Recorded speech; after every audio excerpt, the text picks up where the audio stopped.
Hello and welcome to a very special podcast. We kind of had this opportunity sneak up on us because of the situation down in Texas with this polar vortex, and because of that, a lot of people are Rooster Teeth, don't have power, so Ruby got put on hiatus again, and so we decided to get together, the three of us, and talk about Clone Wars, which is a show we have all watched at some point, and one that we have been talking about doing a podcast on for many years now, and just we've never done it. But now is the time. I am your host, the last Lord of the Sith Mediocrity 4. I'm back from Cancun, Mexico. I am your Lord and Savior, Ted Cruz. I'm just kidding. I'm dude. I Swear, it was my daughter's fault. It was totally my daughter's fault. Yep. yes. Cancun, Mexico. Never will you find a more wretched hive of scum and villainy. Actually, you will, and it's called Thailand, which you can go to if you enlist in a corps that riddles your bones with various arthritic conditions on a daily basis. I'm Coop. The Clone Wars has a really long, storied history within the Star Wars mythos. You know, this is something that was actually first mentioned in the very first movie as a bit of background flavor text involving Obi-Wan, and to a lesser extent Anakin, who we didn't really know much about at that time and wouldn't for many years after that. And then in 2003, there was a mini-series for Clone Wars that connected some of the events of episode 2 to episode 3, and that was made by Jenny Tartakovsky, but that was rendered, quotes, of dubious canonicity. There are some things that actually still fit in canon and actually help explain things, and a lot of things that can't have happened with the modern continuity. For instance, General Grievous being competent totally Yes. does not fit his character at all. Exactly. But on the other hand, that is the only explanation we have for Anakin's little eye scar and his first meeting with Ventress, because they never mentioned that in the Clone Wars proper TV series, which started off because Dave Filoni, Fox Animation, I believe, and eventually Cartoon Network, because all things on this channel are apparently owned by either Disney and or Ted Turner, or both at various points in time. That's so sad. I'm trying to think of like things that aren't like Quints. I think is the only thing I've talked about that isn't owned by one of them yet. Yo, Jerry, get Ted on the phone. I got a deal for him, okay? Fucking trust me, he's gonna want this. They, for some reason in 2008, they decided to take like the first 3 or 4 episodes of that, duct tape them together. Granted, it was like one consistent story arc, but they released it in movies as Star Wars: The Clone Wars, the movie. And on the whole, the last couple times I've revisited it, I've liked it more and more, but it's still one of the weaker theatrically released Star Wars things. And I wish it would have stayed as, you know, the pilot for the TV show. And Well, I think the theatrical release literally only happened just because it happened to have Star Wars written on it, and they were like, "Yeah, we can probably release this in theaters, right?" it's been 3 years since Revenge of the Sith, yeah. Yeah.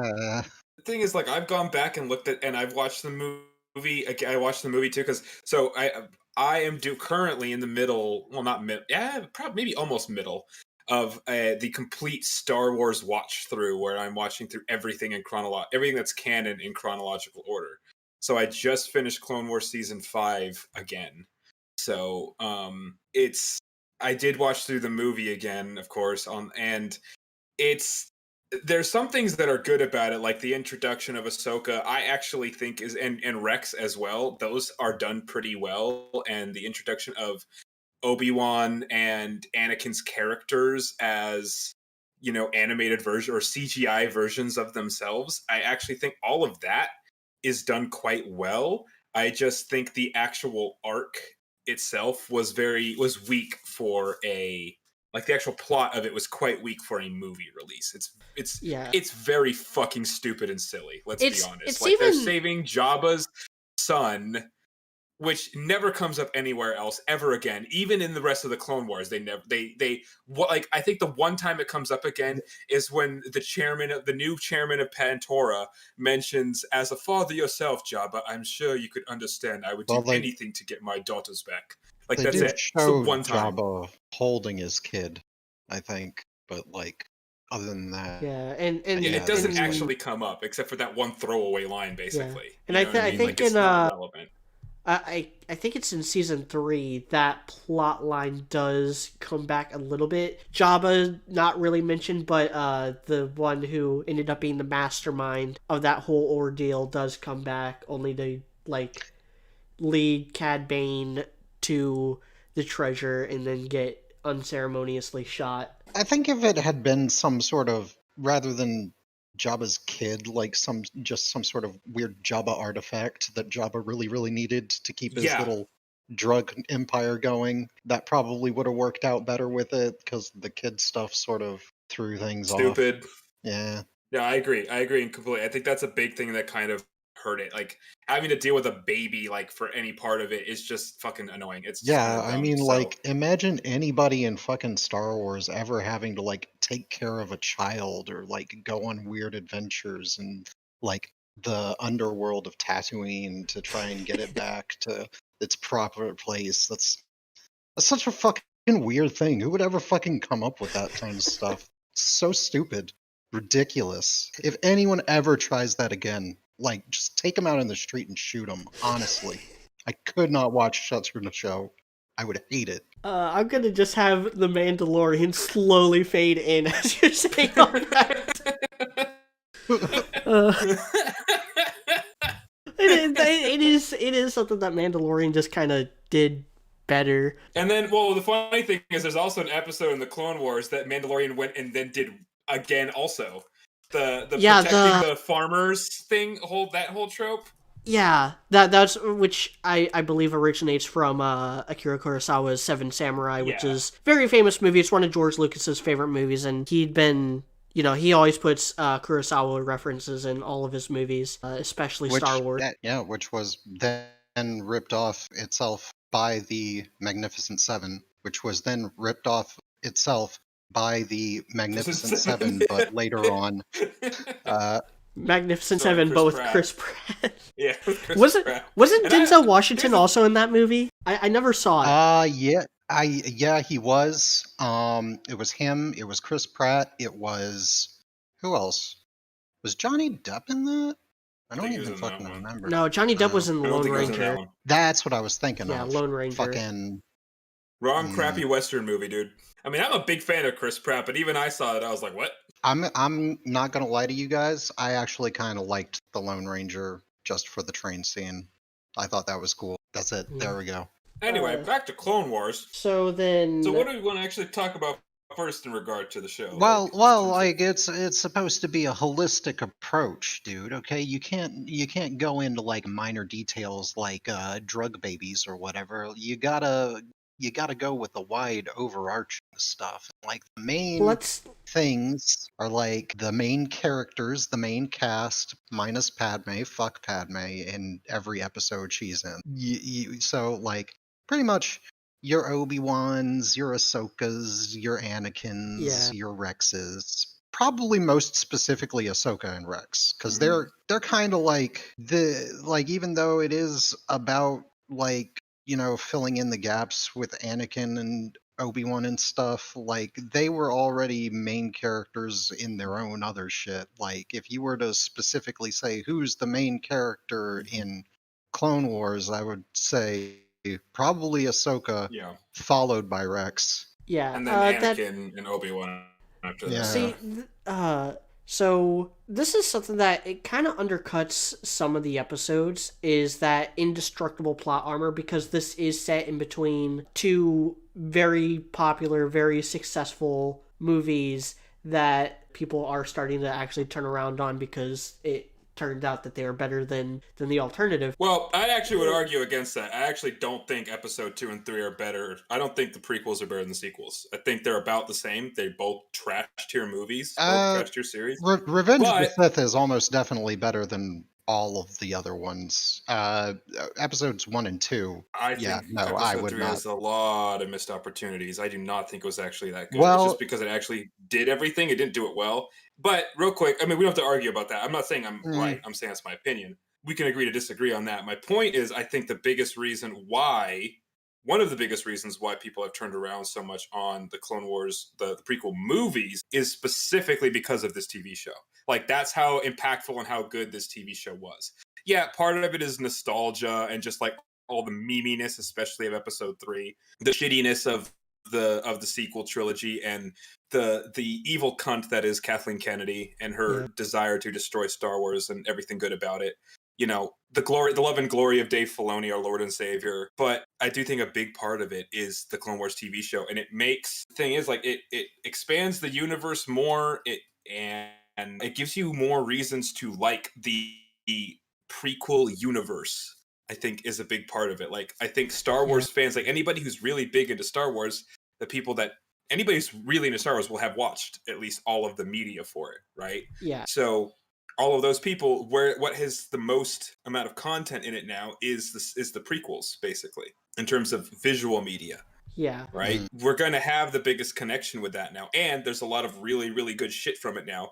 And stuff like Ahsoka and these plot lines retroactively make the prequel movies better because they do a much better job of explaining why the Republic sucked and why the Separatists weren't just scumbags, and why, you know, Dooku's actually kind of right in a lot of cases, and why the Jedi are dipshits, and why Yoda sucks, and why Mace Windu's a dumbass, and, you know, why how Anakin is slowly moving towards the dark side, and how he doesn't agree with the Jedi and everything, and how he's kind of right, actually, to not like the Jedi. It gives a little bit more credence to when he says, from my point of view, the Jedi are evil. Now, that line is still retardedly written by George Lucas, but there is now actual evidence for him saying that because of this show. There was no evidence at all for that in the movie. None, really. Yeah. And now, because of this show, he had reason to say that. Yeah, basically. I'm going to big part of it.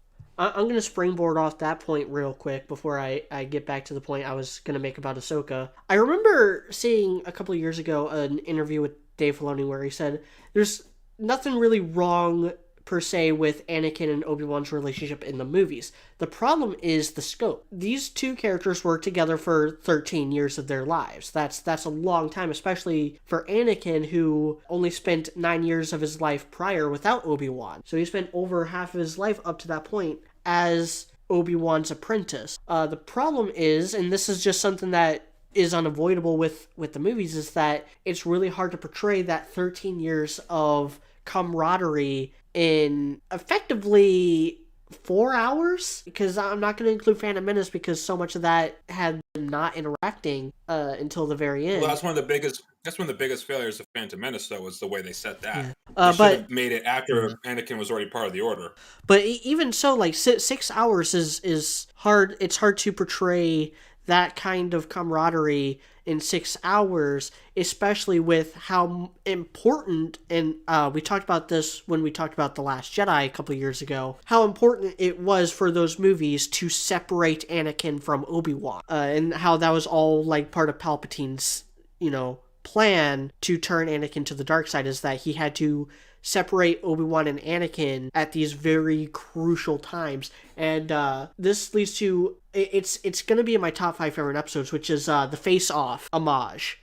There's a string of episodes, and I think it's season 4. I'll have to look when we actually get to our favorite and least favorite episodes. I think it's in season 4 where there's a whole string of episodes that are a reference to the classic 90s action movie Face Off with Nick Cage and John Travolta, where Obi-Wan fakes his death. He disguises himself as an assassin to infiltrate this prison in order to infiltrate this assassination plot being orchestrated by Dooku. And Anakin doesn't know about any of this. He thinks Obi-Wan is actually dead and that this assassin killed him. So he's on like a manhunt. And when he finds out that it's Obi-Wan, he gets very much disillusioned. It's because Obi-Wan and Mace Windu, they didn't trust him. They didn't trust him enough to do the right thing in this situation. I would say that, great like, arc. Yep. yeah, like I'd say as far as like the way that the prequels did it, I'm not really in with the idea that like there should have been like a full super foundational overhaul to them. It was mostly like sort of devil in the details thing. Like most of the stuff that people didn't like about them was stuff like, oh, having like Anakin get like picked up as a kid on Tatooine instead of like, they probably could have done the same thing with him or it being better as like a teenager, and they probably could have had, and if they had kind of reduced that age gap, that would have handled a lot of his and Obi-Wan's more sort of brotherly relationship, and then like the sort of fatherly mentor type one you get in regards to Qui-Gon and him, and Obi-Wan and Luke later on. And then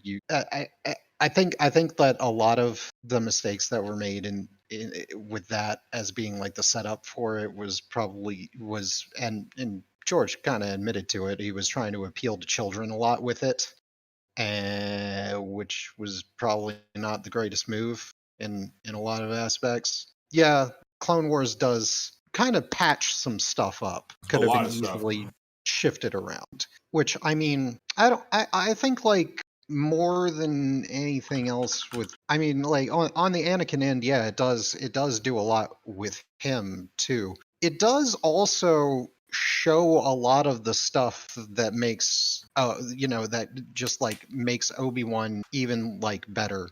And everybody nowadays will probably like, if you had to pick a Jedi who was like the best possible Jedi ever, everybody would probably look at Obi-Wan and be like, yeah, that's probably it showed how like concrete he was in everything. Well, and it's because and this is kind of something with Qui-Gon as well that we don't get as much because we don't get very many flashbacks with Qui-Gon. We do get a few flashbacks with Qui-Gon throughout the series, but not enough. It's mostly in the other like books and stuff. Obi-Wan has what every other Jedi Master we meet lacks, and that's humility. And that is something he learned from Qui-Gon, and something that it never really stuck with Anakin. It definitely didn't stick with like Mace Windu or even Pyle or Plo Koon, Kit Fisto, or even Yoda. In fact, you can make the argument that until the very end of season 6, Yoda is the worst one as far as just arrogance and being like, I'm so powerful, there is no way that I am literally having tea with the Master of Darkness right now, when he does on like a daily basis. Yeah, Yoda had to go on like a weird acid trip journey type thing to figure that out, though. Like, you can give him a little slack. Plus, he old. Like, old guys forget stuff a lot. One day you're just hanging out, next day, oh shit, turned out there was a Dark Lord of the Sith just under my nose. Fuck. Why didn't Yeah. anybody tell me? I mean, Anakin, why the fuck didn't you tell me there was a Dark Lord of the Sith? What's that? You're killing younglings? Oh, fuck. What the fuck? Too late. Too little, too late.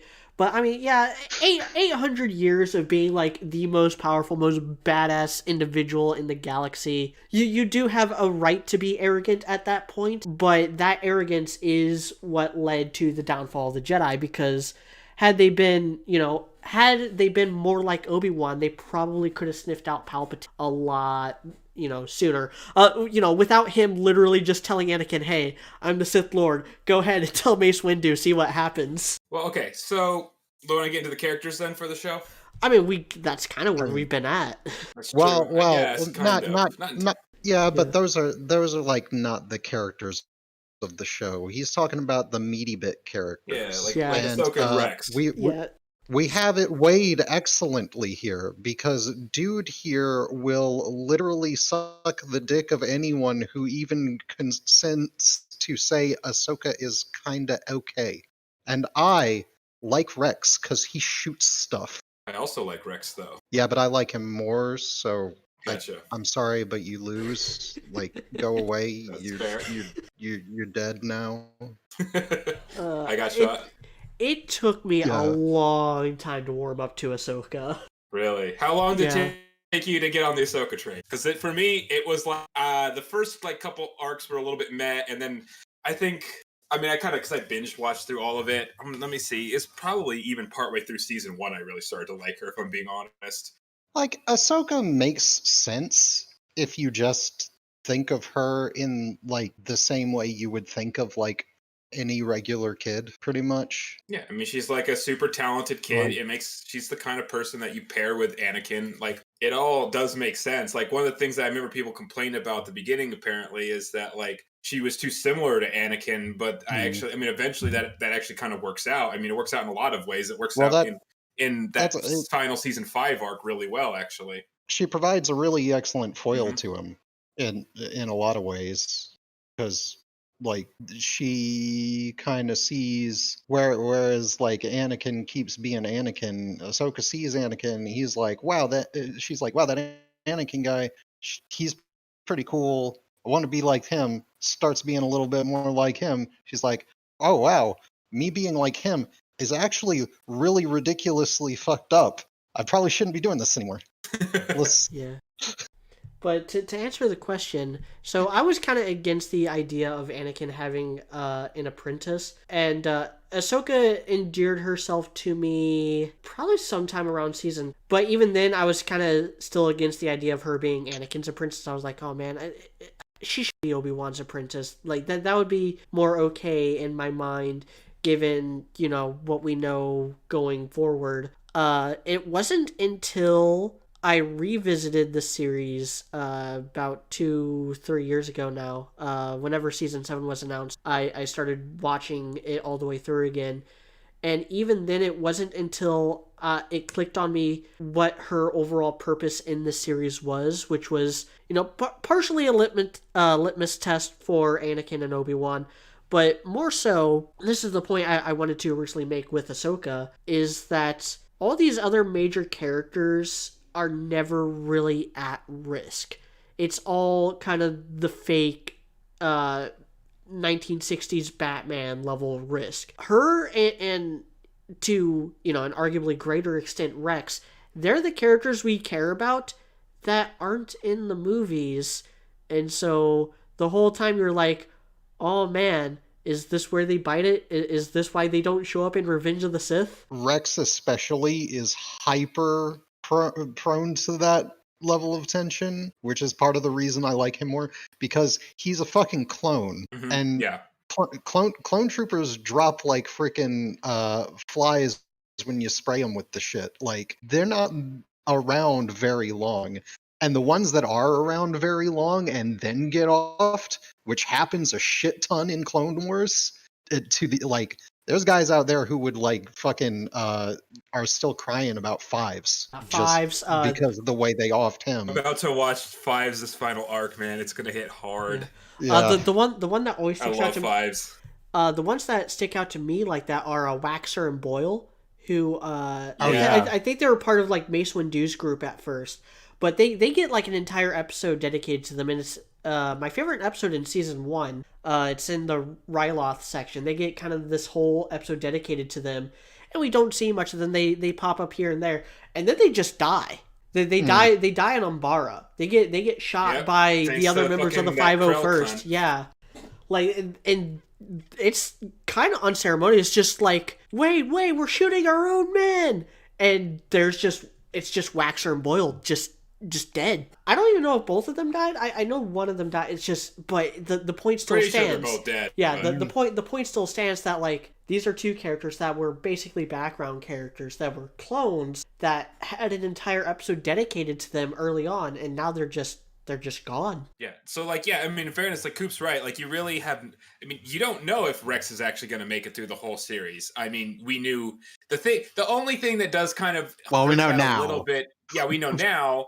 And but it also speaks to his popularity and how much like Dave Filoni loves both him and Ahsoka, that they bothered to make him canon in Return of the Jedi. Yeah. Like, they actually bothered to go. I mean, they literally changed it. They gave him the beard in Rebels just so he could be canon in Yeah. Return of the Jedi, which some people It's so complain about. weird. I'm personally still completely fucking fine.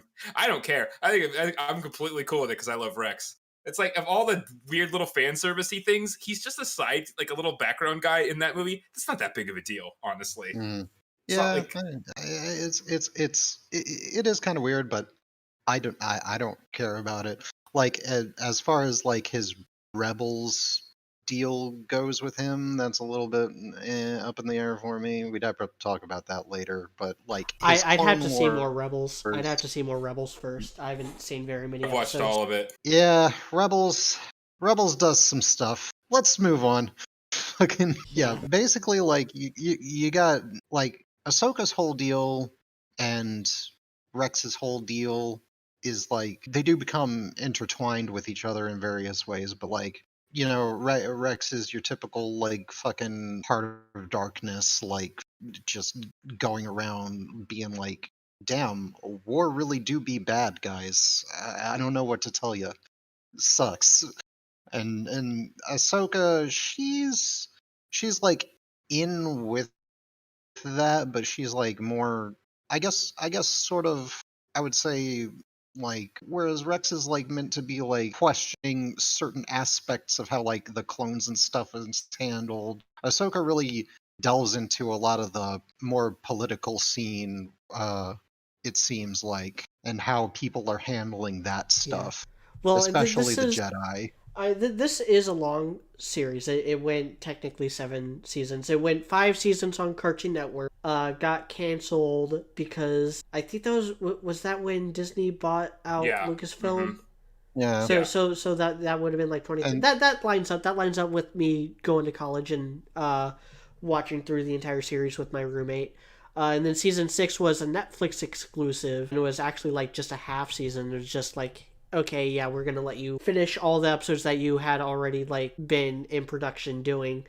And then because of its popularity and the popularity of Rebels, and just to help launch the new Disney Plus streaming service, they gave Dave Filoni the reins again to do a 7th and final season. So there's a total of 133 episodes in this series. A lot of them are good. Quite a few are great. A lot of them are just okay. There's a handful of episodes that are outright bad. But it is a solid show. But because it's so long and because they have so many people working on it, different writers and producers and stuff, going in and out, sharing the load, they do a lot of different things. Like you'll have your political episodes, you'll have your Jar Jar episodes, you'll have your episode that expands the mythos of like the Jedi and the Sith.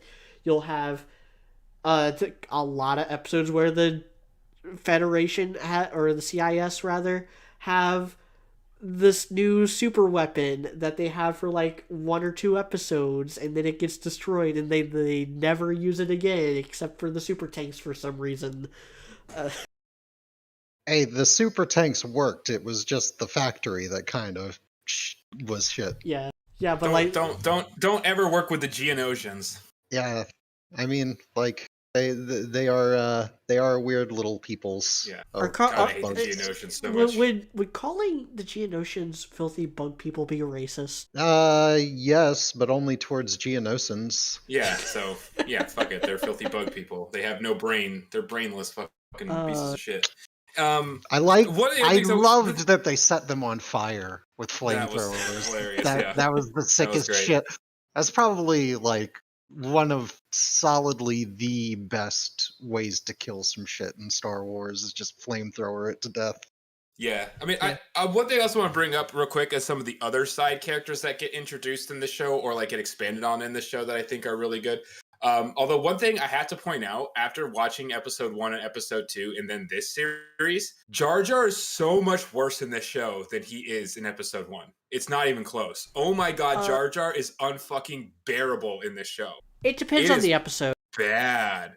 I think it's every single one. Like there's one episode with him that I liked. I didn't like him in the episode. Mace one. Yeah, the one later on with Mace is actually not. It's the first. It's Bombad Jedi. It's the one where they're on I fucking hate that one. Yeah. Well, Rhodia. I didn't like him in it, but I liked that, and it was because I think that was the first episode that got into the politics and got into like why would anyone join the Separatist Alliance? Well, because the they need the money. Yeah, because the Separatist Alliance does have some benefits for these smaller like mid-rim planets like Rhodia, and then Jar Jar just kind of bumblefucks the way through that entire episode, and that's why No, that's like a meh interesting. episode for me overall.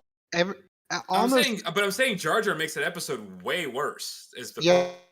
is the problem? I would agree with you there, dude, and I would agree with you for mainly the reason that he often interferes with Padme's episodes. So like Padme kind of shot a little bit short of the goal in this whole show for me. Yes, agreed. And I would say that it is very Rush likely. Clovis. Yeah, I would say that aside from that, yes, but Jar Jar had a big hand in that as well, just because of like the screen time, the large amount of screen time that he shared with her, and thus preventing her from being able to do the thing everybody would have actually been interested in her having done, which was having a relationship on the side with Anakin secretly for super shady purposes. But the thing is, exactly, like he makes everything he touches worse, like in this show, including Padme. He makes her like, and he also just makes her look more incompetent. Like, why are you friends with this dipshit? Like, I don't know. He doesn't have to be that dumb. Like, he's not even this dumb. That's the thing. When I watched back through episode 1, I was like, Jar Jar's not stupid. He's just a little bit clumsy, but he's not an idiot. And then in this, he's actually like a complete dipshit. Like, it's way worse. Like, I don't know. Like, I didn't actually find him that annoying in episode 1 anymore. There's a lot worse shit wrong with episode 1 than Jar Jar. But in the stuff he's in Clone Wars, like, he's the worst part of every episode he's in. So I think that's kind of a problem. But there's a lot of good stuff that's introduced or at least expanded on in this show. I mean, Ventress is not original to this show. I believe she's original to the Tartakovsky one, but she's pretty awesome. And she goes through quite an arc throughout this entire show. I mean, obviously the revival of Maul is fucking amazing. Shout out to my boy also, Sam Whitmer or Whitwer for Whitwer, giving the best performance in this entire series as Maul. Yeah, agreed. He had the best voice work of all. He really did. Oh, absolutely. I'm personally a big fan of Hondo. I think Hondo's hilarious, and I love him. And I really like Cad Bane. Cad Bane is the best bounty hunter in the Star Wars universe. Don't at me. I don't know. Shit might be changing. You never know. Well, it could now. I mean, now that Boba's actually going to get his own show and might actually be competent for once. Because let's be honest, until Mandalorian, he's been completely incompetent for his entire Star Wars career, and he's been the most overrated Star Wars character of all time by far. But I liked him in the Mandalorian. I mean, Fat Boba is the other form of Boba so far. Well, mind you, Kid Boba, back when he was down, like, trying to assassinate a literal Jedi Master, nearly pulled it off a couple Kid of times. Boba wasn't bad either, but I mean, remember the Boba hype started for him in episodes 5 and 6 in Empire Strikes Back. And didn't do anything in that movie. Literally the most overrated Star Wars character. He managed to be like, hey, what if they're like attached to the back of the Star Destroyer? That's his contribution to the trilogy. Is he managed to like follow the Millennium Falcon? Yeah, I mean, when you work around smugglers long enough, you eventually learn the tricks of the trade, and you can probably be like, you probably just fucking flew off with. When we talk about people who have actually successfully been bounty hunters so far in canon, it's Cad Bane is the most successful so far. Okay? Yeah, that's just true, and he has the cool hat. So there's that too, and I just like his personality. He's all like real quick. I have to mention that I've been wanting to mention this ever since you mentioned Hondo. Hondo's voice actor is none other than Jim Cummings, who is most famous for voicing Winnie the Pooh. Nice. Now you will never not be able to hear that. I did not know that. That is hilarious. Yeah. Jim Cummings is a god, by the way. That makes, and I don't know if he played Winnie the Pooh in this, but it doesn't matter. That makes the I'm sure you've seen it, but the live action CGI Winnie the Pooh thing where he says General Kenobi to Ewan McGregor's character. Yeah. That makes that even funnier. He was that was him. I'm pretty sure. That makes it even fun. He makes it even funnier then. because I want to put Hondo as, and then also another character that I personally really liked, and I liked her way more even this most recent watch through than I did earlier, is Duchess Satine Kryze. I think Satine is fucking awesome. Yes. And her and Obi-Wan's relationship is awesome and really bittersweet. I ship the hell out of them. They're pretty awesome together. Well, I mean, like Obi-Wan, like basically did admit to banging her. Yeah, exactly. Like, Well, there's always it's not like I don't think anybody would be like, no, they were never together. Fuck you, Yeah. dude. You don't know what you're talking about. They didn't specifically outright state it in a written document that was co-witnessed by at least 5 other people and signed in blood and shown around to everybody and then confirmed by 6 different people on the creative team, including George himself. Therefore not canon. Go fuck yourself. There's also the very strong fan theory that Corky Kryze is not Duchess Satine's nephew. Not saying it's true or not, but you can see basically the point is the reason why people have those kind of fan theories in the first place is because of Obi-Wan and Satine's, very obvious relationship. But it's not just, I mean, they play off each other so well every time they're in the same like this is it's sad like this is the best romance in Star Wars by fucking far. It's not even close. Like they play off each other so well. Their chemistry is ridiculously good. And I just think she's kind of badass too. Like she's the only politician like who's besides maybe Bail Organa who's like actually consistently smart and consistently trying to do what's best for her people and fucking stubbornly sticks to doing what she thinks is right more than anybody else. And as a fairly radical centrist, I admire her stubborn commitment to neutrality, the way she does that. So yeah, I just like all the stuff with her in is pretty damn good. Yeah, she does play off Obi-Wan well. She is one of the few characters aside from Anakin who is capable of infuriating him in any way, which is always cool. Yep. Like it's nice to get that out of him a bit. It's nice. Yeah. I really like because it their relationship. I always thought was just kind of okay. I think Duchess Satine on her own is just okay. I really like, and I've always unironically liked George Lucas's whole "it's like poetry, it rhymes" method of writing. I really like parallels like that.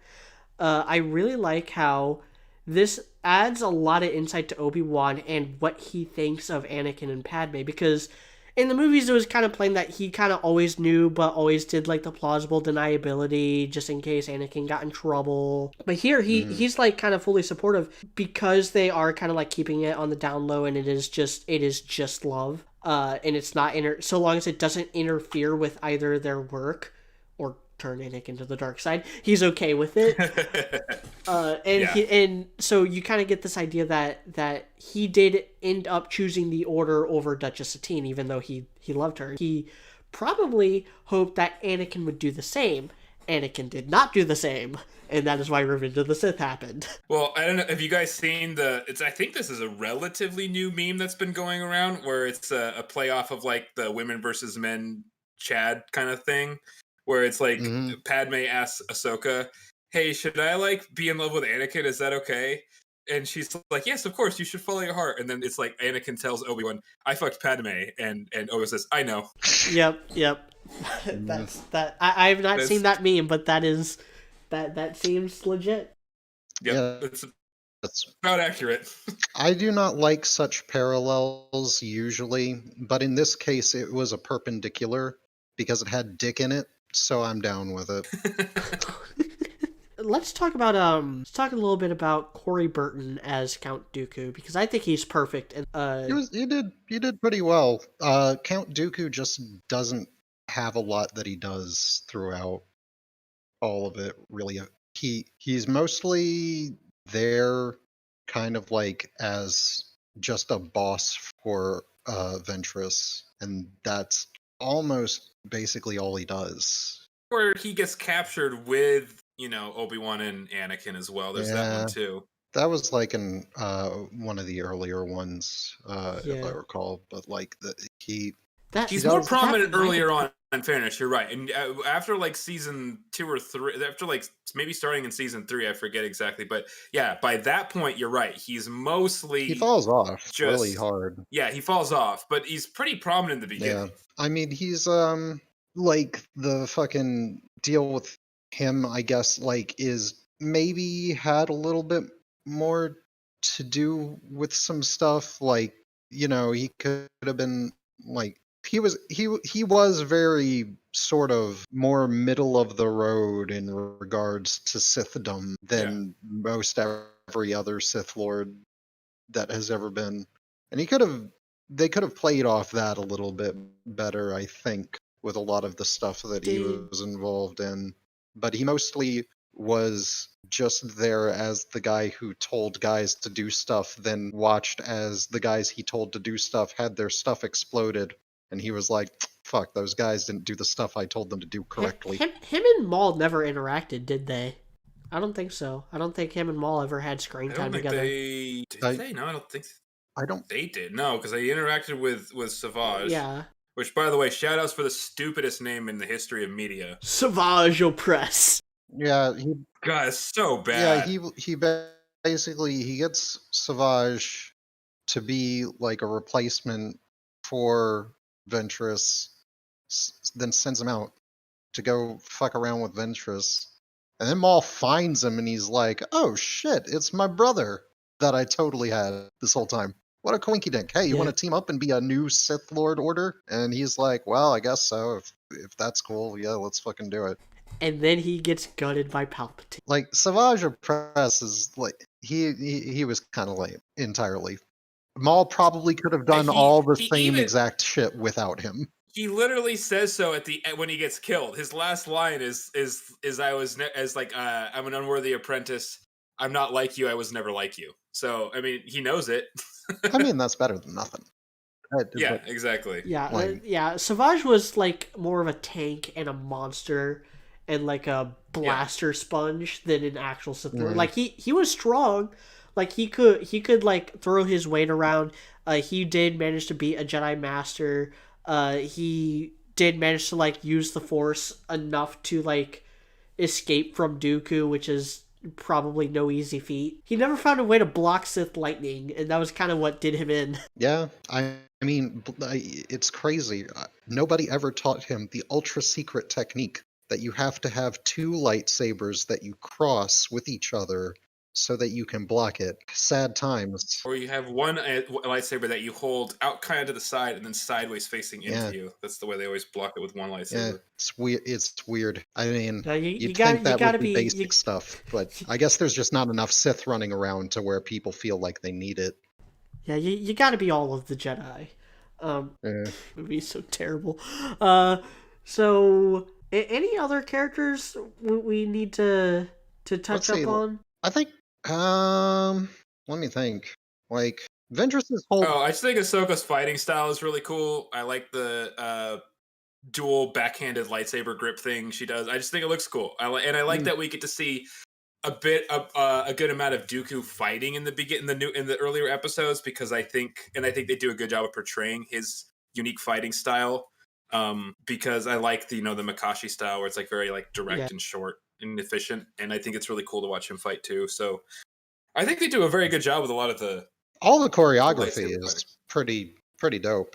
Yeah, like, and it gets really amazing in season 7. Like that last arc.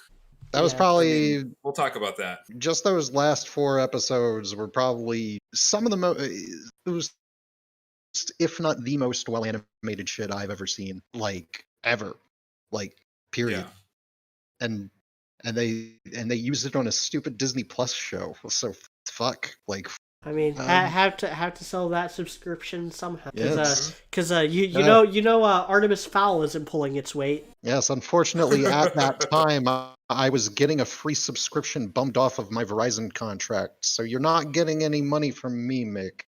Yeah, my family, we all just kind of share a password because my niece really loves Mickey Mouse Clubhouse. As one should. Yeah. So, yeah, I think I want to mention Grievous real quick because he is nowhere near as competent in this as he is in the Genndy Tartakovsky Clone Wars. He is much closer to his movie counterpart. But he Yeah. does get a couple moments where he gets to kick some ass. Yeah, he had one thing where he killed a Padawan that one time in a crazy horror maze. That was kind of cool. Yeah, that Padawan was a dipshit though, and that was the whole point of that episode, though. Yeah.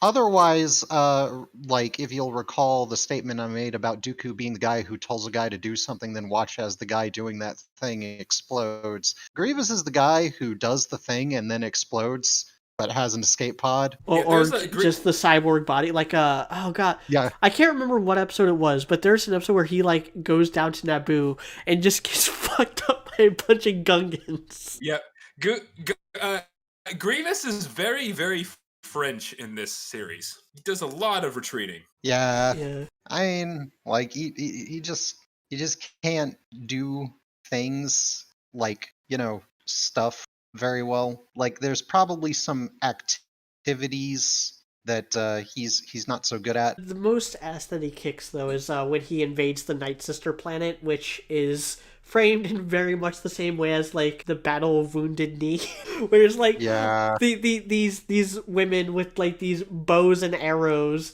fighting these giant fire tanks. I mean, like there's yeah, at that point there's not much they can do about it either, Yeah. even with all their weird force sorcery and shit. Like All their zombies that are annoying as shit in Jedi Fallen Order, which is a good game by the way. Ties in a bit with Clone Wars. As far as like going to Dathomir and finding the last Night Sister, and she like tells the story of how like a metal man killed all of her family, and it's like, oh yeah, that was Grievous. I like that episode. yes, General Grievous, that guy everybody knows about, yet nobody knows why. Yeah, he made a strong first impression in a show that may or may not be canon. Well, I've heard that was because they hadn't yet set firm what he was supposed to be like Yeah, in the actual movie itself at that point, and yeah, they so had Gendy was just like, "Oh, an antagonist? I'll make him intimidating." Crazy idea that. Yeah, that's basically how it was. They had the design, and they were like, yeah, he's gonna fight with lightsabers, and he's supposed to be like an echo of what Darth Vader becomes. Like, oh, so he's gonna massacre a bunch of Jedi, right? Right? Well, I'm gonna have him massacre a bunch of Jedi, and George Lucas is like, what was he talking about? I wasn't paying attention. If you were to consider 2003 Clone Wars canon with Grievous, then basically you have an entire series during which he does absolutely nothing and gets his ass handed to him in several various ways. Then he, for some reason, I don't know where he got the fucking juice or something. Maybe like for a month he just poured over different lightsaber manuals and stuff and tried to put it together his weird style and shit. But eventually gets to the point where he's like, yeah, I'm gonna go kidnap a guy out of the hands of like 4 masters who I'm all going to murder. And then he gets crushed by Mace Windu. I prefer that explanation for like why he coughs rather than just him having always coughed. Yeah, it makes reasonable sense for it. I think the canon explanation now is that it was part of his, like, the remaining organic part of his body. His lungs didn't adaptable to the cybernetics. Which fits with other things we've seen in Star Wars, like Darth Vader's constant breathing. Actually. Yeah. So, yeah. Yeah. And I mean, you need a little bit of blood flow to get your brain juice working correctly too. So you're gonna have to have lungs for oxygen for the blood and all sorts of stuff. So you kind of needed that shit.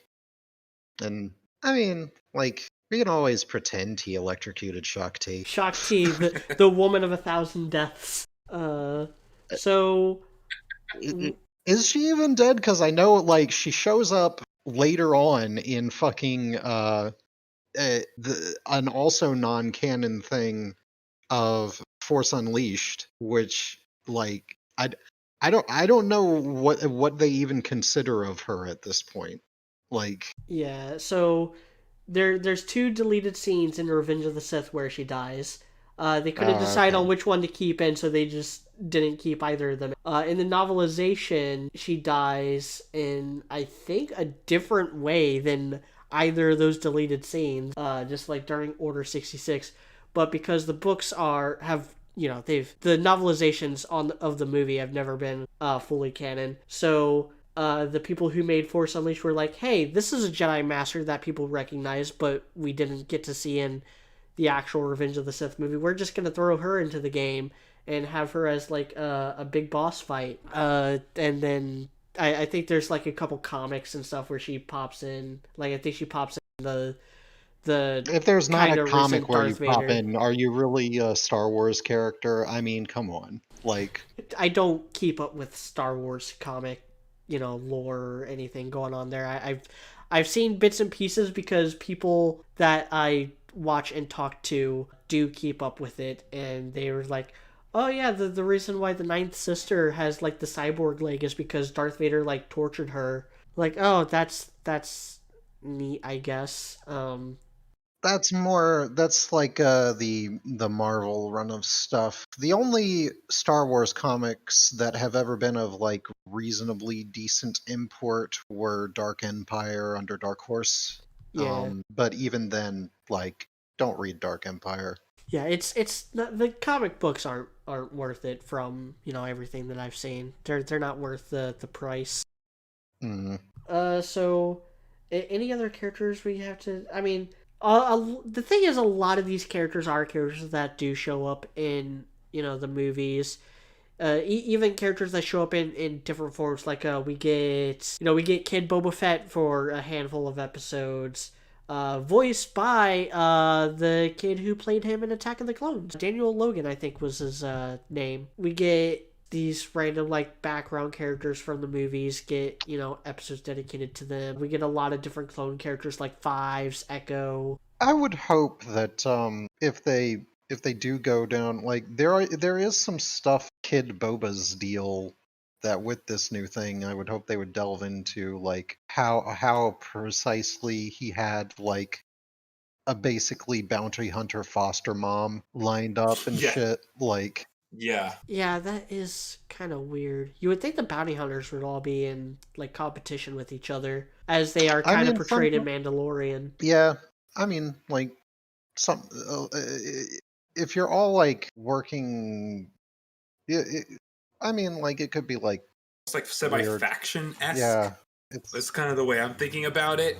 Is like at least small bands of them might kind of. Well, they do work occasionally together have to together. team up for certain Yes, stuff. there's that too. Exactly. And a lot of times also they will be doing that, like saying bounty hunter is an awfully broad term. It basically just means criminal, but not as likely to die as regular criminal. Yeah. Also, he has cool gadgets. That's what Yeah. bounty hunter means in Star Wars. Yes. Yeah, kind Do of. you Yeah, do basically. you have rocket boots? Do you have weird fungal grenades? Are you a robot who is somehow not enslaved to somebody? Then you too can join the Bounty Hunter Corps, made up of only the oddest, weirdest guys who have the most unique styles of shooting shit. Or what about the girl that uses like fucking like twirly rope scale thingies to grab people and throw them? There's that too. My favorite is the sombrero dude that just he just pops in. Oh, Enbo. Every time, yeah, Enbo. Yeah. Every time there's a bounty hunter involved, he just kind of shows up surfing on He's his like- on his metal sombrero He's like, hat. hey guys, I was fucking checking out the Discord. Somebody posted that we're doing a new bounty today. Yeah, hey Embo, you want to come along? Yeah, I'll hook up with you guys today, I guess. I think he's the only bounty hunter in the show to be both like protagonist and antagonist. Yeah, he's one of the, for the Jedi, because he's one of the bounty hunters that is there for the whole Seven Samurai homage episode. And then he's also there when like Obi-Wan's doing the whole face-off thing with Cad Bane. And he is also there in season 6 trying to assassinate Padme and Clovis. Yep. Yeah, I was gonna say Hondo, but then Hondo's a pirate, so Hondo is Hondo's a been on man both of his sides, own. but- Yeah, he is his own man. He is. Yeah. He is working for whoever like costs him the least amount of money to work with. Like, hey, Pretty much. hey, Darth Maul and Savage Opress are gonna tear shit up anyway. Might as well work with the Jedi. Oh man, Jedi coming down here. Better give some weapons to Dooku to fight them off. Yeah, he is very he's kind of lawful neutral in this. He's heavily endeared towards me and himself. This venture is no longer profitable. Just yeets himself out of the entire episode. That is the instant it becomes more trouble than it's worth, he just like gives up. Like, God, even if I win, it's not going to be enough now. He's not lawful neutral. He's convenient neutral.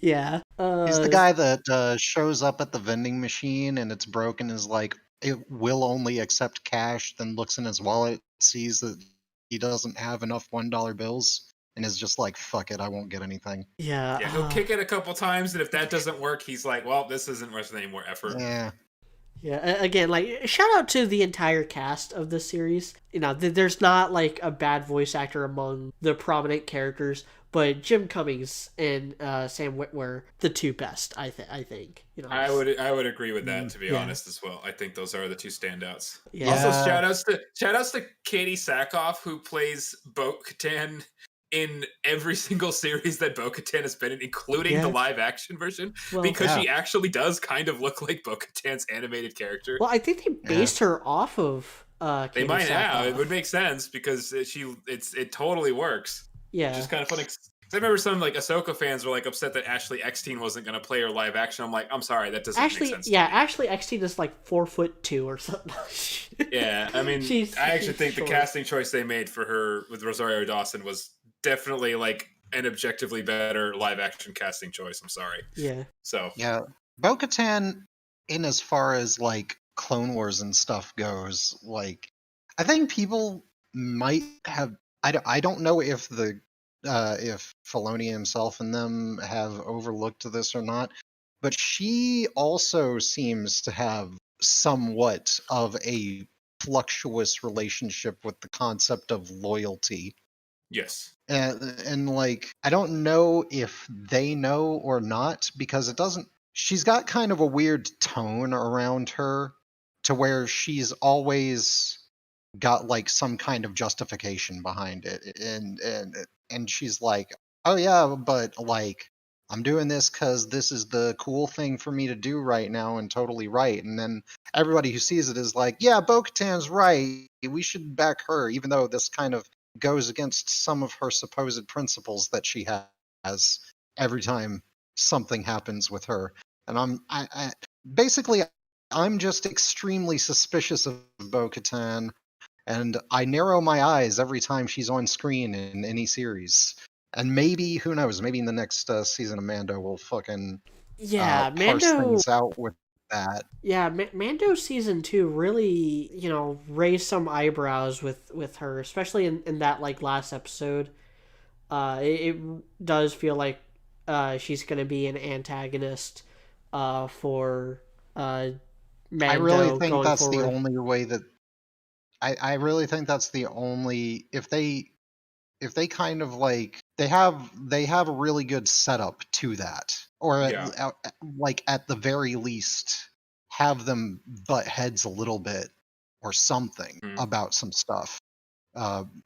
Preferably they go from butting heads to Mando realizing, Bo, you've literally just gone around not staying true to fucking anything this entire time, and look where it's fucking gotten you. That would be the best thing, I think, to do with her. But like, who knows? We will have to see. But I do genuinely look at all of her actions that have been done, and the only thing that I can think of as to the only thing that has me questioning as to whether or not they would go that route with her is literally just kind of like all of the other characters' reaction around it, and how nobody has yet sort of spoken up towards any of her. And a lot of that, especially in Clone Wars and stuff, is because she was a relatively minor character there. Yeah. So like they were already chock full of them. Probably people, they couldn't take the time out to pay her too much mind with all the stuff going on. Yeah, I think that's why they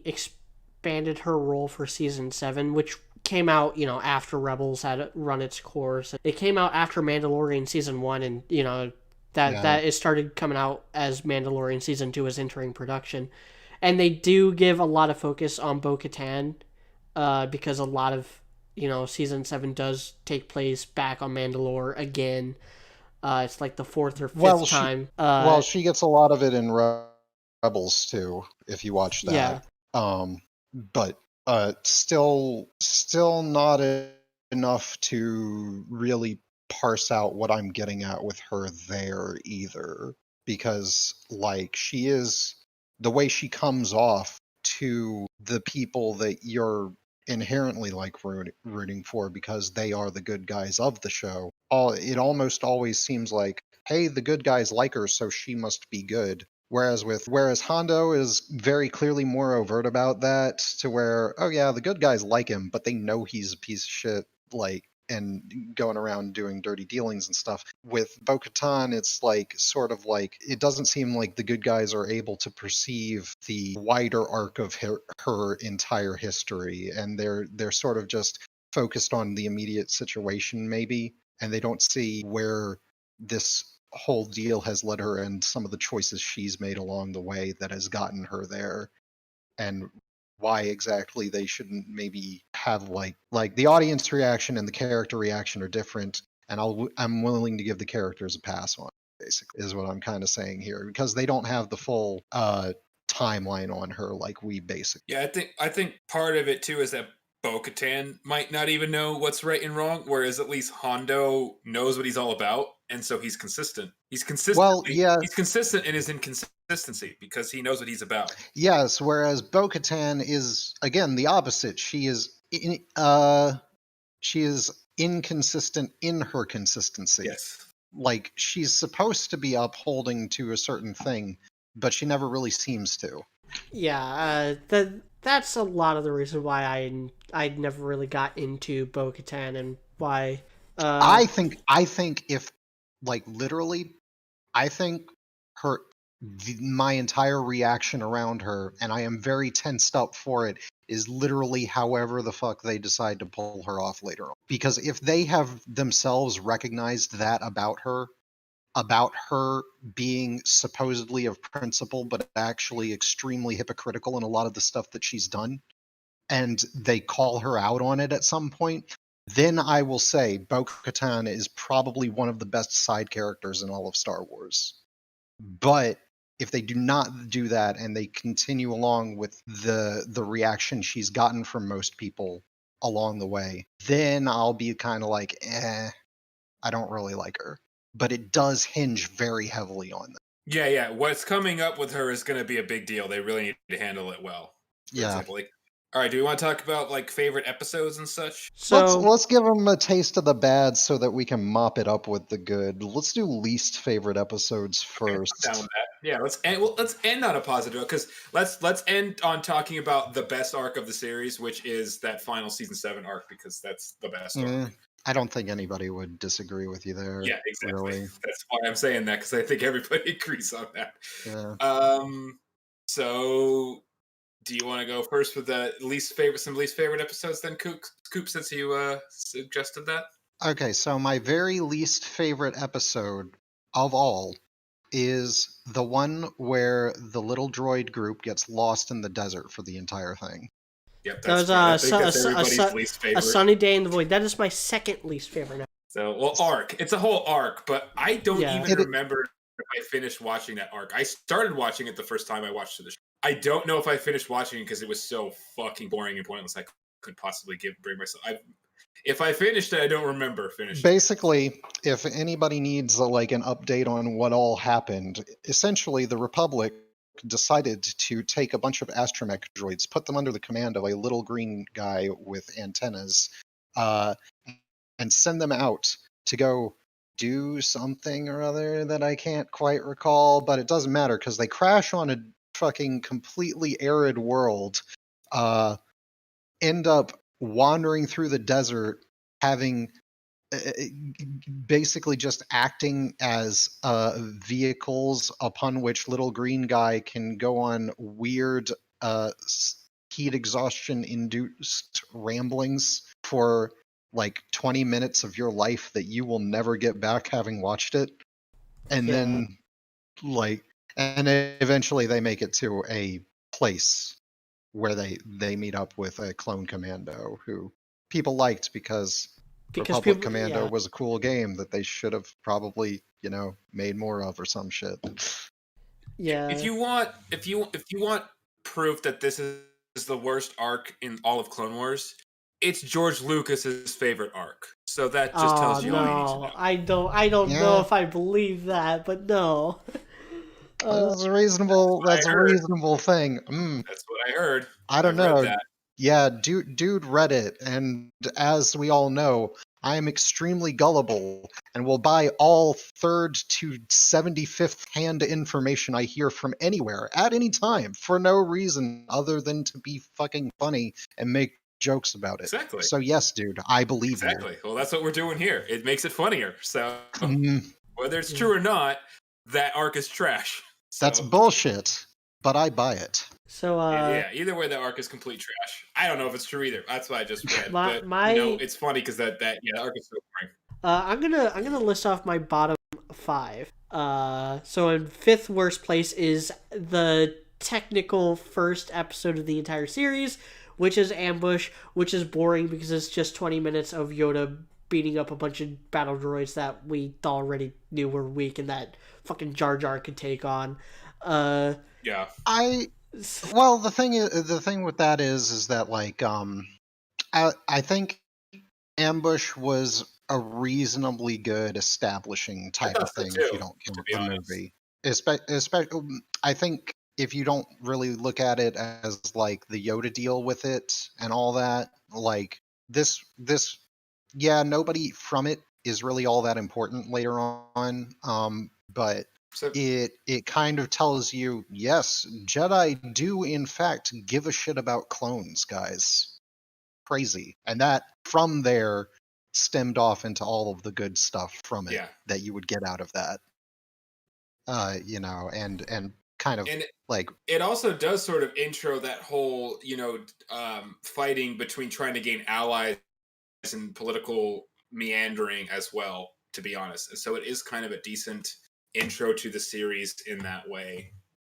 It's not in a wonderful episode though, but I would not put it anywhere. it's not it's just great. one of those like episodes for me. But the action that was seen in it was at least reasonable, and it overall was pretty like meh. I wouldn't call it one of the worst ones. I don't. Yeah, I just didn't. Every time I go back to Clone Wars, I just don't like this episode even more. But next is Gone with a Trace, which is from season 7. This one was just irritating. Like this one, It's because I had season 7 had a decent start, and then the whole second third is just really bad. And this is the first, Martez yeah. fucking painful. Those sisters are so fucking incompetent and so annoying and so fucking stupid. I was genuinely angry while I was watching those because I was like, really, really, Dave, you got to do Ahsoka that dirty, where like her one arc you give her on her own is this shitty. Like, come on, man, that's bad. I think probably like if it wasn't even like really an Ahsoka thing. She doesn't really have all that much to do with it. It is really just the two the problem sisters is the doing Martez stuff. sisters are so fucking stupid. Whereas we would much rather probably have seen how exactly did Ahsoka manage to live on her own under underground without people finding out about her and stuff like that. Well, like what kind of living was she making and stuff? Exactly. If she was just like running a cool little bakery or had got a job as a waitress with Dexter Jetster, I probably would have been far more enthused by those episodes. Yeah. I think so. I would too. I'm not going to argue with you. I'm gonna argue with it. That's a Wait, character I'm not that gonna never argue. should. That's a character who sadly never showed up in Clone Wars was Dexter. Even though he could have, even though they had the model rendered for his species, Yep. very easily could have been done. So next verse is Mystery of a Thousand Moons, which is the second half of that shitty blue shadow virus arc. Oh yeah, that's Where Mhm. yeah, the whole arc is mad scientist is so upset that they drove COVID out to extinction that he is bringing it back for the sole purpose of killing literally everything else. Yeah. yeah, it was pretty dumb. I And there's and a lot of then Jar Jar in it. And there's yeah. Padme being dumb. There's a lot of bad in that. Yeah, and then on top of Not a that, good and arc. then Mystery of a Thousand Moons has that on top of this bullshit going on with the moons of Iago and this separatist super weapon that they just left behind for no reason, that all the people of Iago thinks is a demon even though it's been there for like 2 weeks tops. It's really dumb, and it's so like unconnected to everything else. Like this is such a Off in its own corner type of deal. there's the concept of having like a tight script. This has the least tight script of any of these episodes. And then second worst, we already talked about it, A Sunny Day in the Void.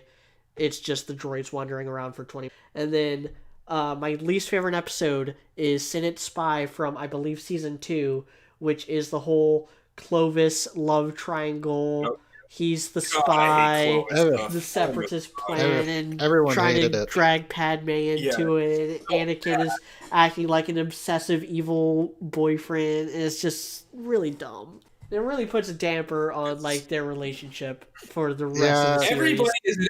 Everybody's a piece of shit in that arc. It's Yeah, kind of pretty much. Padme's just like, okay, Anakin, let's go to the banking world so that I can try to negotiate with this guy I banged once. And Anakin's like, you banged a guy on the banking planet once? And then Padme's like, I'm not banging him anymore. And then fucking, it was just like, it would have been pretty. I can't even really like. I would have much preferred like banking world stuff that just didn't have that guy involved in any of it, and it was just like, hey, we got to go negotiate with Nemoidians now or some shit. Like even then, I would have liked the Nemoidians better. Nemoidians are cool. It's good. They are interesting. They're weirdos, and they're they're interesting. They're weird frog people, Asians. They have different cultural norms, Coop. So let me see. Let me think if there are any others that I don't like as well, because those are definitely almost all of those are up on my list. I have to give again shout outs to Bombad General Jedi and the Gungan General, just because of how annoying Jar Jar is in both of those. yeah, Gungan General. They're not bad episodes otherwise. Gungan General is the one when he gets the senator killed when they're trying to save Obi-Wan and Anakin when they're kidnapped along with Dooku. Yeah. By Hondo. It's like Jar Jar's just like a fucking idiot. It's so goddamn annoying. Yeah. It's fucking infuriating. I don't know. Well, I know Dave tried to like tone down the Jar Jar, but Lucas just kind of forced it through. It's like, God damn, George, you're so dumb. And then what's another? Actually, all of these. You literally named all the ones that I don't like, except for I really don't care for the Zillow Beast episodes. I thought those were boring. I thought those were okay. No, not as bad. I like You pretty much Kaiju. covered all the worst ones except for the Jar Jar stuff. Yeah. You know, in terms of bad.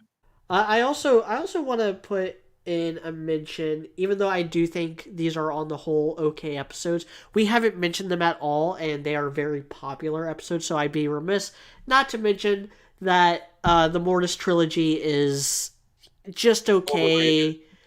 Very overrated. Thank you for saying that. It is so overrated. I wouldn't.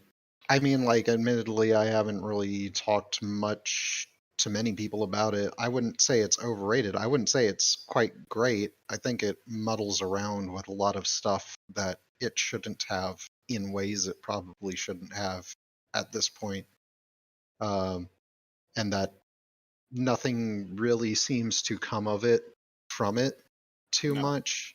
and so it is. I just don't think overrated because I haven't really seen anybody say yes, we liked this a Oh, I whole have. lot. I have a lot. Eh, I've seen a lot of people talk about it. They think it's really great. mm, Reviewers and personal friends. yeah, That's why I say it's overrated. I So mean, yeah, I very easily could have been just cropped out and nothing really would have come of it having done so. Like, yeah. I mean, Yeah. like there is a lot of stuff they could have done. Like, they could have had like I said, Ahsoka gets a job over with Dexter. They could have had Elin Sleazebagano show up and have an entire arc about him, like creating a Death Stick drug empire down in Coruscant or something. There's all sorts of things they could have replaced all of these things with that everybody would have liked quite a bit more. We ready to get into what we think are some of the best episodes then? Let me see. Probably my favorites, if we're just going to go with stuff that is not the final four that everybody pretty much would probably agree are the best of all of it. I would have to go with uh the Umbara arcs ending episode. Oh yeah. Yeah, and also the ending where they find out about the clone chips and go Yeah. through that whole deal, because that was like, these clones are serving as like a real backbone to a lot of this stuff. And like I said, Five's death still rings like super hard Mm-hmm. with a lot of Mm-hmm. guys after all that he had done throughout the whole deal. Yep. Yeah. No, I agree with that. So uh I do love the final four episodes of season 7. Two of them are in my top 10. Not in my top 5 though. Uh I have two episodes from the Face Off arc, so I'm gonna mothball those into together. So Deception and Friends and Enemies, which are two out of the three, I think, episodes involving that plot we talked about before with Obi-Wan infiltrating the bounty hunters. I think you can almost have that be literally just all of Clone Wars, like just those four episodes, then maybe like a couple other of the greatest hits here and there, and condense Clone Wars down into one season, and it would be one kick-ass season. But you would have to have this arc in there. This is kind of what ties the entire show together for me. Uh, so that's my favorite arc. Which arc? Sorry, you mentioned a couple things. I got lost real quick. Deception, Friends and Enemies, and I don't Which have one's any. Of is that the same arc you're talking about? That the Yeah, arc where yeah, Obi-Wan becomes yeah. uh Bounty Hunter. the yes, Yeah. that is definitely one of the best arcs for sure. I also have the Wrong Jedi, which is when Ahsoka officially leaves the Order. That was that arc was kind of hit or miss for me. It was good all around. I think I gave all of them like the thumbs up. Uh, but that was the only one that I was like, wow, this is actually like really getting an emotional reaction out of me. I think if they'd done like a couple of things prior to it, like if Barriss Offee had a bigger role as Yeah. like Ahsoka's best friend throughout the entirety of the series, Yeah, and like Yep. like other that probably would have helped that out, aided it a lot. I think Ventress's involvement in it was somewhat a little bit out of nowhere because they didn't like they had originally crossed paths quite a lot before then, but then like they sort of fell off on her and Ahsoka crossing paths enough to where it would her presence there kind of like was a little bit middling, even though like I did kind of like it. It didn't really go anywhere with her off of it. So it didn't really have that much of a great effect on Ventress's whole deal. But then again, it seemed like they they kind of did just sort of leave her be at the end of all of it, and they Yeah. haven't really touched on anything outside of, again, the comics, which Yeah. I believe those ones go through with her and Quinlan Voss for some reason, even though in the show itself, her and Quinlan Voss Never cross never paths. see. Yeah, it's never a thing. He shows up for believe like 1 or 2 episodes in the whole thing, and Yeah. then it's with fucking uh what was it? Was that with Anakin and Obi-Wan or something? I can't remember who he was with for that. I think if I'm remembering correctly, Quinlan Voss teams up with Obi-Wan to hunt down Cad Bane Yes, at the that's right. beginning of like either season 2 or whichever season had Cad Bane actually like kill Zero. Hmm. Like Cad Bane that was that oh, whole deal. Cad Bane doesn't kill Zero. The fucking his ex-girlfriend kills him. Well, yeah, I mean it was still Cad Bane Oh, he that was was hired hired. to. Yeah, Yeah. yeah. He's the one who brought him there. So other like top tier episodes, Orders, which is when Hold five, on. I actually want to talk about the final arc of season 5 because I had something to add to that too. Because Yeah, I just finished it like yesterday, the day before, right? So I agree that like it's powerful and what happens is very important, but it's not as good as I remember it being. Um, it's not the best arc for sure. It's very important, but I like one of the biggest issues I have with that whole arc is it doesn't do a good job of like it's so obvious that Ahsoka isn't guilty the entire time, and not in a good way. You know what I mean? It should be obvious to everybody that she's not guilty. I mean, when I first started watching it again this time, I watched it through again. I was like, wait, they're not Catanemoidia. Why? How does Ahsoka get blamed for this when they get called back for an explosion that happens while she's with Anakin in a space battle, or in not a space battle, but it's a they're in their starfighters on yeah, Cato Nemoidia, yeah, and she somehow gets blamed for this.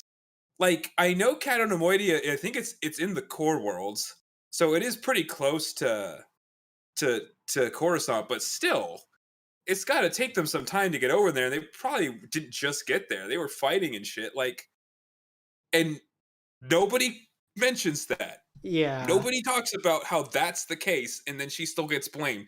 And then there's the fact, like the other thing is, like when it looked like they thought it looked like she killed the guy. Nobody force chokes like that.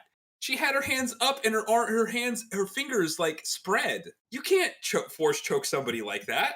Like like the video is further proof that it's not her. And just Mm. the fact that like the show sometimes gets the details right pretty well. So the fact that they miss shit like that is really annoying, and yeah, it's so obvious. It should be so fucking obvious to everybody that Ahsoka's not guilty that it's kind of a fucking farce the entire time. Well, that plus, like, typically, like, you would think Jedi being like arbiters of justice and stuff, and having the ability to basically read people's emotions and shit, could probably tell when somebody was lying about stuff. That too. yeah. Well, you would think, but I mean, I just want to mention. if they had woven in Palpatine a little bit more with it, and Yep. Maybe, yeah, also like gotten like a better setup in place for her. I mean, like, a framing setup, like Would like better framed her having better. her actually hanging out with Barris and something like that, and Yeah, give us if well, Barris. yeah, like I said, that would have been more. That would have more had to have been like a fully retroactive thing where they were besties the whole series for that hit to hit harder, which they could also do, because if you have somebody who's switching sides over to the Sith, then like the implication there is that Palpatine has gotten claws in them in some way. So Barriss Offee shifting over to the dark side would have, if they had woven in her into more of the prior seasons, and also woven Palpatine more into this episode specifically for the purpose of trying to get Anakin to be forcibly ditched of an apprentice so that he could get Anakin over to him and stuff via different ways.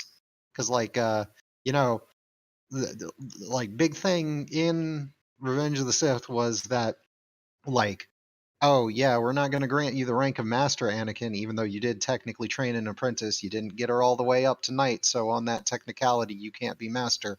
That if they had brought that up a little bit more with it, to where like his ambition of wanting to be a Jedi Master couldn't be fulfilled in that way. Have a lot more interplay with things during that whole thing, and I think it would have solidified it a little bit better. I agree. Yeah. Another one I did like though, I like the Zygeria arc. I really like how Anakin is kind of how that like kind of brings up Anakin's like past slavery past. Oh yeah, the slave. Yeah. I love his interaction with Mirage Centel, the Queen of Zygeria. I actually think she's a super underrated character. I think she's really interesting because she's also one of those people that like she has a lot of conviction in what she believes, and then that kind of gets thrown at the very end. And she like I love her last line of she realizes she really was like Dooku's slave the entire time. And so I don't know. I thought that was pretty well done. I love Rex. Rex gets his most badass moment of his whole life in that scene where he like fucking throws the spear through the fat guy and kills him. He says like, "I'm no Jedi." He fucking kills the guy. That was pretty badass. Yeah. So I think there's a lot of cool shit in that one too. So Get Rexed. I think that's a really good one. Yeah. So I really like Voices, which is the season 6 finale with Yoda. I like it when the Force stuff gets a little more like esoteric. And Yeah. I like that this really took Yoda and really like challenged him and really pointed out how he is very much responsible for how things play out. And it really highlights like why he does end up going into exile. And honestly, fanboys don't or haters don't hate me, please. Don't at me. This made me actually like The Last Jedi a bit more. Because a lot of what Yoda says by the end of this episode is a lot of what Luke says in The Last Jedi about like how the Jedi at the height of their power, they let a Sith Lord infiltrate the Republic and completely dismantle them from the inside out. Like the Jedi are the height of arrogance. Like Yoda learns a lot of the same lessons that Luke learned the hard way, later on in life. But Luke took it too far. He gave up on hope entirely, whereas Yoda, he went into exile hoping for one day for, the chosen one to bring balance to the Force, even if it has to be because of his own son. So like Yoda never really gave up on hope the way that Luke does leading into Last Jedi, which is why Luke had to go on that arc in The Last Jedi, as mishandled as that might have been. And is also still weird because Yoda taught Luke, so he probably should have learned from Yoda not to do that. Yeah, there's a lot of problems in The Last Jedi, but this episode it put it into a little better perspective for me, like why I did actually enjoy that part of The Last Jedi, right off the bat, first time I watched it, because that was just, 3 or 4 years after having seen this episode for the first time. And so part of it was probably still in my noggin in there. And then the other little arc I wanted to talk about was the Citadel Rescue, aka Anakin and Tarkin spend 3 episodes talking about the merits of fascism. Hey yo, Anakin hits Blunt. I just came up with this cool new idea, dude. Passes Blunt to Anakin. Anakin smokes Blunt. Okay, man, hit me with it. So get this, right? Yeah? So what if we fucking made everybody just do what we want? Anakin hits Blunt again. Yeah, you know what? That sounds like a good idea, man. Meanwhile, Obi-Wan's sitting there getting really uncomfortable at how much his apprentice is agreeing with this dude. And Ahsoka has already peaced out. She already went home. Yeah. Is that the only person who dislikes Tarkin more than Obi-Wan in that arc is Ahsoka? Yeah. Well, that's because Tarkin's a cool dude. Tarkin is kind of a cunt to her though. Like he's like, really, Tarkin is they're a sending complete children, cunt. they're He sending has a children point. on this super important mission. Like she hasn't kind she ends up earning his respect at the end. But even then, it's like, would have been better if you were, legal. Well, the thing he literally only says, he says, "My thanks, Padawan Tano. Oh, I see you've trained her well." That's like that's the most Yep, compliment. Anakin's like, maybe we should seize the means of production. It's a I well just done like, escape arc. It's interesting, and I do love what they start, like how they. That's as far sometimes in a lot of shows when they like try to introduce like how everything is like tied together. Like some shows do that, and they do a terrible job of it. This was a good job of it. You know what I mean? Well- Like this was a good job of establishing Tarkin. Yeah. and it makes sense because Tarkin is such a big player in the Empire. Like, we don't really get to see it a lot because he's only in A New Hope. By this point in reality, Rogue One hadn't come out yet, and so we hadn't gotten to see that side of him. So he's really only in A New Hope, and he has like the briefest of brief cameos in Revenge of the Sith. And they didn't show him outside of that scene just because Peter Cushing is such a beloved, legendary actor. They didn't really want to recast Tarkin, and they ended up getting a guy who kind of looked like him in Revenge of the Sith, and same thing with Rogue One. So, but with animation, they had a lot more liberties with it, and it makes it he is like.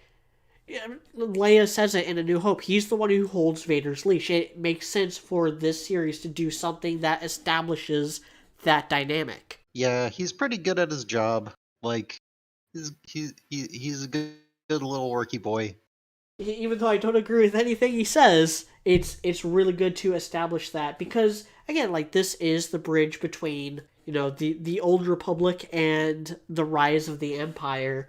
And I really like the episodes that sow those seeds.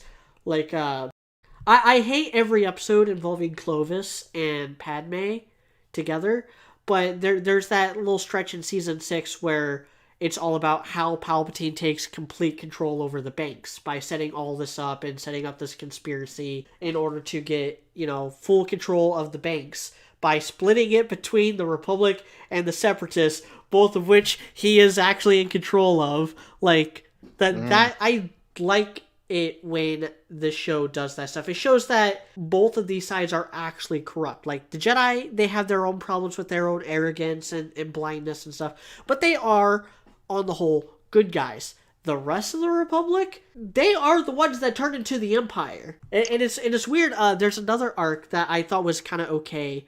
It's the one that introduces Saw Gerrera, where they're on Onderon, where it's like the Separatists, where it kind of shows that the Separatists, the CIS, the Trade Federation or whatever, that is in a weird, twisted, fucked up way, that is the beginning of the Rebel Alliance. And the rebel and these big name rebels started off as freedom fighters fighting against the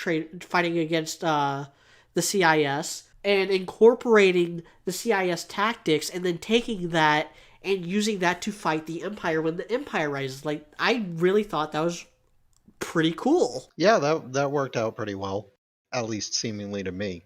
I also really like the Onderon arc because I like how it even puts Ahsoka through like kind of a relationships and feelings kind of arc, like, and how like Anakin knows exactly what the fuck's going on. I love that. It's like the same thing as like he's even more obvious about it than Obi-Wan is with him and Padme, honestly. Like he's like you can tell Anakin's like, okay, yeah, I know you want to bone this guy, but you kind of can't do that. And even if you do, you still got to do your job first. So just chill, okay? You sure you're? And like throughout the whole time, he's like, "You sure you're okay? You sure you're okay?" Because at least like Anakin knows, like, hey, at least Padme did actually, want me back. Whereas I know that's not the case. Like Ahsoka's getting cock blocked hard by the girl who dies eventually, and it's just kind of funny it's a good thing for her to go through, and I think it's very interesting to watch her have to go through that whole kind of thing. And it's different than what we see other Jedi go through, because with Anakin, like, he falls in love with Padme, she falls in love with him back, right? And with Obi-Wan, it's a bit different because, okay, him and Satine don't, end up like as a couple officially, right? But Satine never dates, seemingly does not date or marry anybody else. Like, she is committed to Obi-Wan essentially in their own unique way, and he is committed to her also in their own, like, kind of interesting, unique ways. So again, there's no other person there for either of them, right? So for Ahsoka, this is the first time we're seeing, like, a Jedi clearly has romantic feelings for somebody, and those feelings are unrequited, and how that works out. Actually, I think that's kind of interesting. So I kind of like it just for that, because it's the only time we really see something like that. And no, we're not going to count Luke and Leia when we say that. No, goddamn, Jesus, no. Yeah, None I of us mean, are like, in Alabama, so we don't count that. yeah, I mean, like, yeah, you can get bad feels off of that sort of thing. Long as you do not allow bad feels to fuel your force abilities, everything Yeah, should be cool. exactly. And Unfortunately, the Jedi do not realize that it's literally a rule that simple they could have had, rather than let's avoid having all bad feels at all times, yeah, guys, forever, and also brainwash kids so they can't. yeah. Even though there's some sort of biological impetus kind of backing those things that we don't seem to really recognize as just a thing that kind of happens when you grow up and become a teenager and stuff like that. But we're not going to count Luke and Leia. That's a bit too. We're not going to. That's a bit too Oni-chan for us. Okay. Hey, look, when you don't know it's your sister, a lot of times stuff can happen. Like, there have been many a times where I've seen girls and been like, oh man, she's pretty hot at school, and then gone to like a family gathering and been like, wait, hold up, you're my cousin? What the fuck? All blonde women now are very, very treacherous to me for that same regard. I don't know why they always had blonde hair every time I would find out that we were like cousins. And that is story time with Coop. Yep. That is story time with Appalachia, dude. I guess we're ready for final thoughts. Yeah, I'll just do mine real quick, because I actually don't have that much more to say. Ahsoka's my favorite character, if you didn't already know that. So I do really like this series, and having just watched through most of it again, I'm gonna finish it, through all the way again. But the thing that is very interesting about this show, besides what I already mentioned, but I do think this is what retroactively makes the prequels so much better. Seemingly, I think it adds so much to them. And I think this show is the reason why people like the prequel era so much. It's definitely the reason why I like it so much. But it's a very interesting show in that the highs are very high, and there's a lot of low lows, though. In fairness, it's throughout the entire series. There's each season has some very good episodes, some very mediocre episodes, and some very terrible episodes. But even if through the mediocre ones, there are some good things and important things that happen. So it's still worth watching the whole thing. And but it's just interesting how there are a lot of inconsistencies. There will be some very painful episodes to get through with it. It's not like Avatar: The Last Airbender. It's not like that. It's not mostly consistent. It's pretty inconsistent, but it's great. Yeah, I wish somebody would like come up with a cool episode guide so you could know which ones you can skip, so you can just like watch all of the ones that you actually even like remotely need. Skip They actually all the have ones. that does exist. Oh, okay, cool. I'm not gonna look it up because I'm lazy and tired, and I think it's probably stupid anyway. So like, yeah, but still, good to know that somebody had already done the thing that I told them to do, even though I didn't actually want it. Yeah. So this is a really solid, mostly episodic show. It's about how good you could expect something like this that went on for so long to be. And on the whole, it's probably an 8 out of 10 series. Anything better than this, like, it's a near masterpiece. And there are parts of it, like the Face Off arc and the Citadel arc, the Umbara arc that we didn't talk much about, but we did mention a couple times. The last four episodes of season 7 that do cross that territory into masterpiece status. It's just not very consistent. There is a wide gap in quality between its best episode and its worst episode, which is why I can't hold this in the same high regard as like a Cowboy Bebop or a Batman the Animated Series or an Avatar The Last Airbender. Even as far as other episodic shows go, like Samurai Jack or on High School Host Club is the one that just popped in my mind for some reason. It is worth a watch. Just if you haven't yet, just go into it knowing that there's some hot duds sprinkled out in there. And you'll notice which ones those are, like probably a couple minutes into the episode too. That's the nice thing. You can figure it out quick. They are at least very quick paced in most regards with all of them. So that you can usually tell it. Yeah. I think a lot of that has to do with the fact that this is an episodic show, but it came out right as TiVo was like getting big. Mm-hmm.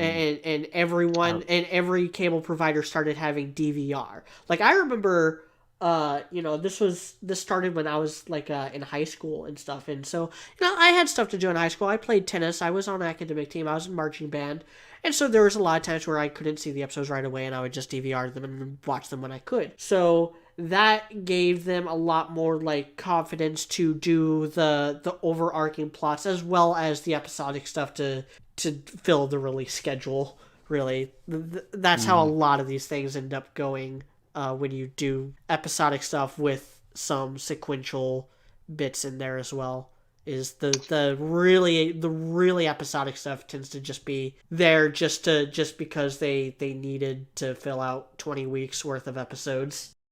God, these were indeed ancient times to which we refer. Nobody knows what it's like to watch things on television according to a set schedule anymore, media. Like you gotta understand. Disney Plus, Disney these days. Yeah, Disney Plus is pretty much the only thing left that is fulfilling. Like, we're not gonna do the Netflix thing where we drop everything all at once. We're gonna actually do it, weekly, which actually, I kind of prefer. This previous season of The Expanse did that on Amazon. They did it weekly. Amazon might also do that. I'm not as familiar with Amazon Prime, even though I had it for 2 months. A lot of people were pissed about that, actually. Yeah, I mean, like Amazon Prime. I just haven't ever really liked any of the stuff I watched on there, which is one thing which I didn't like, which was The Boys. That everybody supposedly liked the first season of. I didn't like the first season of The Boys. Yeah, I didn't even want to watch it because I read some of the comics back in like 2003 and I thought they were shit. Well, I mean, like, it's one of those, oh man, what if superheroes were bad guys things, and I'm just like, I've seen this a billion times. I don't. Watchmen came out like 40 years ago, guys. Come on. Yeah, pretty much. You got to do something else with that. But anyway, are we ready to wrap this up then? Yeah, I suppose so. All right. If you liked what you see here and you want to see more, like, comment, subscribe. Share this video. We might revisit Clone Wars a little more in depth, like arc to arc or whatever the case may be. It kind of depends on our own whims as well as what you want us to do, how you guys want us to do more Star Wars content. We do have podcasts on both seasons of The Mandalorian as well as every single Star Wars movie that has been released in theaters, with this filling in for Clone Wars, obviously. Watch my other content. Consider supporting my Patreon. Join us on Discord. Links will be in the description.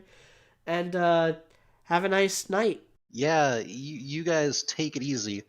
Go out, buy you some death sticks. Have a good time with your little Twi'lek girl that you picked up at the strip club down there in Coruscant's bottom levels. All the things that these kids do these days. All right, yeah, I think that's not getting a goodbye out of Dude, I guess.